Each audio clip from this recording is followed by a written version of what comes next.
আল্লাহকে নিয়ে কটূক্তি করায় রাখাল রাহার বিরুদ্ধে করা মামলা খারিজ করল আদালত, বাদ দিয়েছে ধর্ম অবমাননা সংক্রান্ত সকল আইন। আল্লাহ সুবহানাহু ওয়া তাআলা ও তাহাজ্জুদকে নিয়ে নোংরা ভাষায় কটূক্তি করায় রাখাল রাহার বিরুদ্ধে সাইবার সিকিউরিটি অ্যাক্টে করা মামলা খারিজ করে দিয়েছে ঢাকার সাইবার সিকিউরিটি আদালত।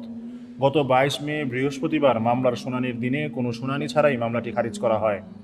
এর আগে 22 ফেব্রুয়ারি রাখাল রাহা ওরফে সাজ্জাদুর রহমানের বিরুদ্ধে সাইবার সিকিউরিটি আইনে মামলা দায়ের করেন মোহাম্মদ সাজ্জাদ শেখ নামে এক যুবক। বৃহস্পতিবার মামলা খারিজের পর আদালত চত্বর থেকে ফেসবুক এক লাইভের মাধ্যমে এই তথ্য জানিয়েছেন মামলা দায়েরকারী মোহাম্মদ সাজ্জাদ শেখ।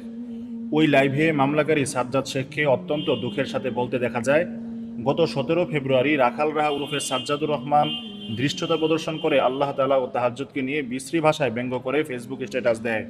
তার ওই পোস্ট দেশের সর্বস্তরের ধর্মপ্রাণ মুসলিমদের ধর্মীয় অনুভূতিতে আঘাত হানে। সেই প্রেক্ষিতে আমি সাইবার ট্রাইব্যুনালে একটি মামলা দায়ের করেছিলাম। আজ 22 মে বৃহস্পতিবার সেই মামলার প্রথম শুনানি ছিল, কিন্তু মামলার শুনানির আগেই মামলাটি খারিজ হয়ে গেছে। মামলা খারিজের কারণ উল্লেখ করে তিনি বলেন, মামলা খারিজ হওয়ার কারণ হিসেবে আদালত আমাদেরকে জানিয়েছে, আমরা যেই ধারায় মামলা করেছি সাইবার সিকিউরিটি অ্যাক্ট 2023 ওই অধ্যাদেশে থাকা ধর্ম অবমাননা বিষয়ক আইনগুলো সাইবার সুরক্ষা অধ্যাদেশ 2025 দ্বারা বাতিল করে দেওয়া হয়েছে। তিনি আরও বলেন, এখন থেকে সমগ্র বাংলাদেশের যে কোনো স্থান থেকে আল্লাহ তাআলাকে নিয়ে ও আল্লাহর রাসূল সাল্লাল্লাহু আলাইহি সাল্লামকে নিয়ে কটূক্তি করলে, গালিগালাজ ও অশ্লীল মন্তব্য করলে রাষ্ট্রীয়ভাবে এর কোনো বিচার আমরা পাব না। উল্লেখ্য, চলতি বছরের গত 17 ফেব্রুয়ারি আল্লাহ সুবহানাহু ওয়া তাআলা ও তাহাজ্জুদকে ব্যঙ্গ করে ফেসবুকে একটি পোস্ট করে চরম ধৃষ্টতা প্রদর্শন করে রাখাল রাহা। তার ওই পোস্টের প্রতিবাদে অনলাইন ও অফলাইনে তীব্র প্রতিবাদ জানায় ধর্মপ্রাণ মুসলিমরা। কিন্তু কোটি মুসলিমের অন্তরে আঘাত ও ধর্ম অবমাননার দায়ে রাখাল রাহার বিরুদ্ধে কোনো ব্যবস্থাই গ্রহণ করেনি সরকার, বরং তাকে রাষ্ট্রীয় ছায়ায় নিরাপত্তা প্রদান করা হয়েছে।